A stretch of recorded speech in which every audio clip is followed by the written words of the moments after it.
this Monday, July 8th, the year of our Lord 2024, from the world-famous Parkway Diner in Stamford, Connecticut.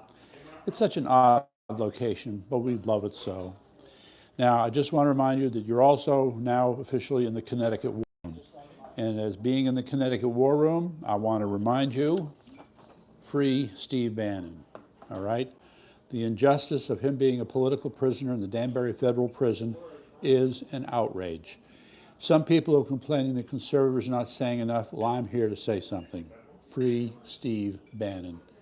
And the next meme may not be so nice. Now, one of his, I think of her as a cohort, Dr. Naomi Wolf. I just want to give a shout out on this piece here. We still have to put up the link for this one. Anyway, it's titled Not Dead Yet. And this is from last year when she was in the hospital with a near-fatal case of, I believe it was appendicitis. But her account of what happened in that hospital was absolutely horrible. Talk about terrible medical care. I don't know what hospital she was in, but it was pretty bad. But this beautifully written piece really, it doesn't juxtapose. It knits together her near-death experience with what this nation is going through. And she is acutely aware, as any who follow this, just how close we are to death with respect to this nation. So I'm going to put the link up on it. But if you're a fan of Naomi Wolf, you definitely got to follow it to get this. Not dead yet. There you go. Okay, calls to action. Go to our website, Yankee T News, and like, subscribe, donate, and buy our stuff, and we will eventually soon be putting more stuff up. And don't forget Sally Fink's site, the Continental Tribune, TheContribune.com. Like, subscribe, donate, tell your friends, tell the universe. Now, I thought this was interesting. It's only noted in passing quickly, but it turns out that the Connecticut delegation for Congress is the oldest in the nation. Who knew? I mean, there's some old folk out there in Congress. But just to rattle them off, Rosa DeLauro is 81. Senator Richard Blumenthal, 78. John Larson is 75. Representative Joe Courtney is 71. Rena Himes is 58. Johanna Hayes is 51. And the baby in the group, Chris Murphy, is 50. So, all this talk about age, and here we have this. I mean, there are a lot of old Republicans that stick around, but you got to ask some questions here. With so many people in the Democrat Party, and I remind you about Dianne Feinstein, okay? She should have left long before she did, yet they kept propping her up to get her to vote. So that was pretty annoying. Now, this would be Governor Lamont the Lame, okay? Of note. So here we had, it was interesting, this phone call with all the Democrat governors around the country where Biden was trying to shore up his support after the disastrous debate. And you had a number of Democrat governors who came out of that phone call saying, yep, we're behind Joe, we're all the way. But surprise, surprise, good old Ned wasn't so confident. He was a little bit more circumspect in some of his comments. And I think somewhere he might have even suggested that there is the possibility that Trump could beat him. Gasp. How could a Democrat dare say that, let alone a governor? But he did.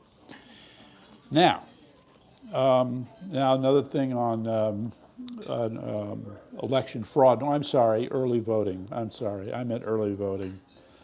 So here was an article about the amount of money the state of Connecticut spent on the primary for early voting. And, in the grand scheme of things, it wasn't a lot of money. But the part that's annoying is that the state gave the same amount of money, $10,500 to each of the state's 169 cities and towns. So it didn't matter whether your population was 1,000 or 100,000. You still got the same amount of money. And interestingly, some towns actually spent less, and of course others had to spend more. So I'm not quite sure what to make of this, but that was that part. And in the meantime, I have to bring up our lovely election enforcement group, the SEEC. Now, I'll be very clear that as a person of opinion, I do not have a high opinion of the SEEC, the State Elections Enforcement Commission. There have been too many cases where they should have done something and they did nothing, too many cases where they overacted on nonsense and jumped all over the people. So here we have a group called CT 169 Strong. So they're in favor of local control. They're fighting centralizing zoning control in Hartford. There's a woman, her name is Alexis Harrison, who, by her own admissions, has always been sort of a zoning nerd or zoning geek. And now she's running for office and for state representative. And CT 169 Strong put up something that some Democrats decided was much too favorable for her. Well, this is what they were complaining about. So CT 169 put up a message, remember in November, this vote tally in the House, vote smart in 2024. So it had showed a picture of the vote concerning a bill, I think it was the Work, Live, Ride bill. So they just showed a shot of the vote for that, pointing out that there are a lot of people in the legislature who really don't like local control. And for this, they're jumping all over them. So frankly, I think of this as a tempest in a teapot. But as usual, this is lawfare writ small, and you should stay attuned of it.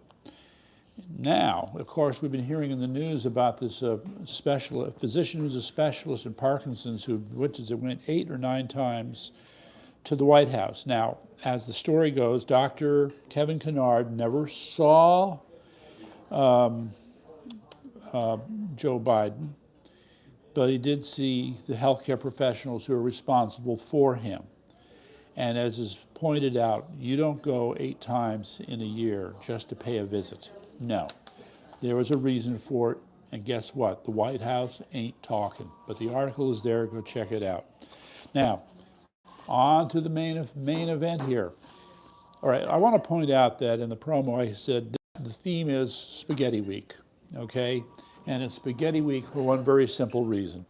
We have watched the Democrat Party throw bowl of spaghetti after bowl of spaghetti against the wall, hoping to find something that's going to stick. So with that in mind, you have Fox News host Shannon BREAM saying she couldn't get one Democrat. She couldn't get one to come on and defend Biden. Now, I want to point out that Shannon BREAM, even though she's a lawyer, she is not what you call a tough interviewer, okay? She will ask some difficult questions, but she will not be as aggressive as other people when it comes to pressing a point.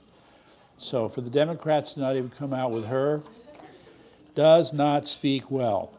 Now, the other thing that's been getting some mention, I want to make a big deal out of it, is the flash primary. I think so many people are calling it the Blitz primary. And they said, oh, great, we'll have Oprah and what's her name?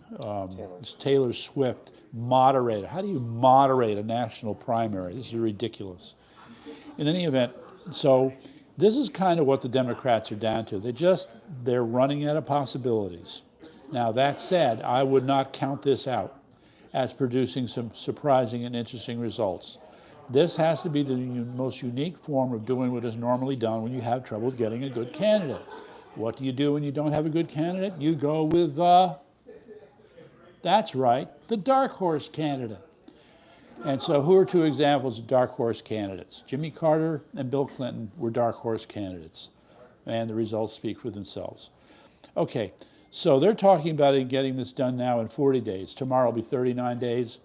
By Friday, it'll be 36 days that they have to pull this off. So that if they're going to do this, they're going to have to hurry it up. Now, could a dark horse candidate come out of this process? Highly likely. Are we going to see names we've never heard of before at all? Highly likely. But people throughout the nation are going to have to make up their minds pretty damn quick. So my money is on they're going with this flash primary. We'll see. Meantime, you know, in the economic news, every so often, here we go again, it is a serious issue. But people have to remember that when it comes to banks and money and financing, things are not written in stone. There is flexibility. People can restructure loans. They can cut new deals. They can do for partial forgiveness of debt, okay? So that is a backdrop. It says here, 4 banks have bigger, here's the key phrase, unrealized losses than their equity capital. Over 50 banks face losses exceeding 50% of their equity capital. Okay, it's a shocking headline. These banks could get into trouble, but now that these people are being much more heads up, you have to remember, dear viewer, that they also have a combination of short, medium, and long-term financing. As part of the restructuring, they can change the mix of short, medium, and long-term debt such that over a period of time they can get themselves out of this mess. So that can happen, all right? Nonetheless, you should be aware of this as a concern. You have to remember that as an investor, you are capable of carrying paper losses for as long as you want. You can have a stock that on paper has lost money and you can keep it until it finally goes positive, all right? Same for the banks, all right? Meantime, all I have to say about Russia, Ukraine, more fog. That's right, more fog. These are not related, but the 2 things that just leap to mind are, 1, the talk about Ukraine asking for submarines, okay, but they don't know how to run them. So who's going to operate the submarines if the Ukrainian government does not have a submarine navy to speak of? Just saying. And then the other problem is the degree of corruption, the sheer billions of dollars have been wasted and lost to whomever, for whatever, other than actually prosecuting the war against Russia, is appalling, and it only gets worse. They have done nothing to fix it. So if you're asking my opinion, my message to Ukraine is you better straighten up your act or we're done. We're done. Now, so Alan and I were having this discussion about the vote in France. So it says here, communists and Islamists, they take France. Oh my God. Well, you know what? It's a problem. But the part that I don't understand here, all right, is that, here, I'm just going to read one passage and move on with this. Right here. The French election results shows that the, quote, alliance of dishonor, how'd you like to say alliance de dishonor, between President France Emmanuel and the far left effectively blocked the populist national rally from getting a majority, despite the Le Pen party having won the most votes. So that is a very curious thing. I mean, in a way, this sense, it's kind of like their version of an electoral college, but it doesn't sound like it from their description. So it is a little confusing. Now, hopefully we'll put it up. I sent Eric and Alan this one graphic I came across. So they break down how the seats were won by, I guess, county-sized districts all throughout France. And there's about 6 or 7 different parties of concern. So when you look at them, you can see how things are distributed, and it's very interesting. So, yeah, anyway. Then, all right, Elon Musk can't help himself. That's right, Elon Musk did it again.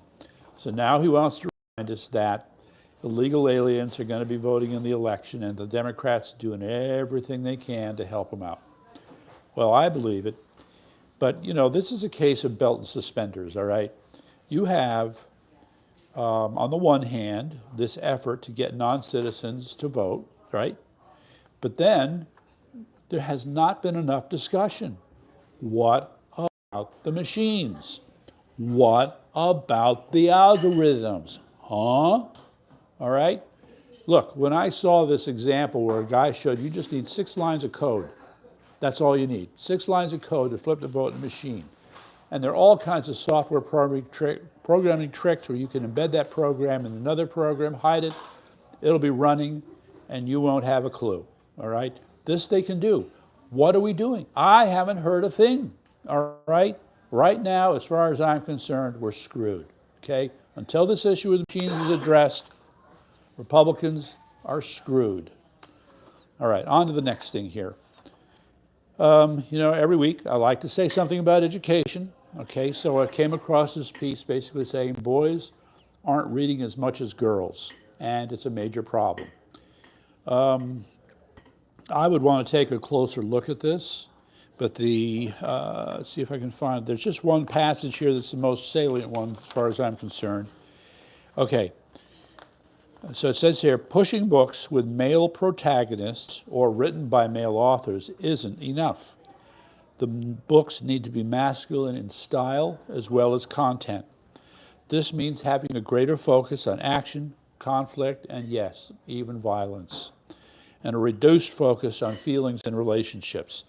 These books will appeal for boys while fostering those much needed reading comprehension skills. Now, the other part that's kind of confusing to me here, I just mentioned in passing when it comes to reading, I just want to mention parenthetically that my younger son was, like me, voracious when it comes to reading books. So, you know, and he still has a strong interest in reading, but he could be the exception. That said, you know, when they talk about how boys are being outperformed academically by girls, I'm saying, well, yeah, math. What about math? What about science? What about engineering? Okay, those are still predominantly male areas. And it quickly becomes a very mixed picture, but that doesn't take away from the basic message that what you have is a system that has not, an educational system that has not committed itself to any kind of fairness or equality in learning, but that is pushing harder and harder to give greater and greater advantage to girls. So it's definitely becoming a discriminatory system, and this touches on that. Next problem. Yeah, great. Look, ladies and gentlemen, if you are at all concerned about what's going on with these Mexican drug cartels, you need to pay attention to this one. This happens so often, all right? With the Italian mafia, it was the same thing, okay? Running numbers and you know, and rackets and all this other good stuff. And somewhere along the way, they say, hey, we got to get into legitimate businesses, like construction, like garbage collection, okay? And that's what they did. Well, the drug cartels are about to do the same thing, or they are doing the same thing. But in a worst example, a quick quote, in Michoacan State, authorities uncovered a scheme where criminal groups forced residents to pay for high-cost internet service under threat of death. Look, the government of Mexico has got to do something more about this than they're doing. And you have stuff like that going on. They're taking over avocado businesses and transportation. It's out of control, okay? Meantime, we have a video. It's about a minute or so, about a minute and a half. It's from last year when in Portland you had the FBI's Patriot Front phony far-right group show up. Well, the conservative protesters there were not fooled. And so the fun part of this is they actually managed to isolate about 5 of these Patriot Front clowns, and they took their masks off. So now we got to see who they were. Not impressive. Okay, now what is the other part here? Oh, God. FBI. They are FBI. Well, we know they're FBI, okay? But we haven't had an occasion like this where we've been actually able to get in there and just rip those masks off. And it's pointed out, you know, you're being a coward. You're like Antifa. Don't kid us. You know, anyway. All right, now from the DEI department, the NIH is giving $250 million to universities to hire medical scientists who show an interest in DEI.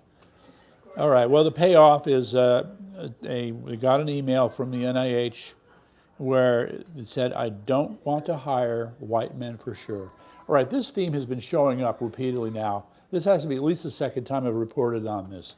You had James O'Keefe with an undercover video, this Disney guy, same story. And there was another report about somewhere else, so it was the same story.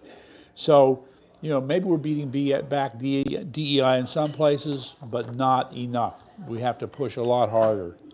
All right, in our continuing cover of January 6th, our last story here, we have the Supreme Court overturns the Department of Justice use of a key J6 felony court, okay? And yeah, so the essence of the decision is that you had Jack Smith and others trying to say that any form of protest constitutes interference and obstruction of federal proceedings, whereas the proper interpretation, as Chief Justice Roberts put it, is that you have to be, you know, grabbing documents. There has to be absolute interference with the materials of the procedure. Now, some of that did happen. Okay, so those people should properly be punished. The others, no. So this is going to throw everything into a new light. And by the way, the Chevron defense ruling is going to have an impact on this too. So that's my take-home message for this, and I thank you very much. Wait, and yes, I'm going to remind you about Steve Bannon. Free Steve Bannon, free Steve Bannon. And I'll try to put up more stuff about it. There you go. Thanks a lot.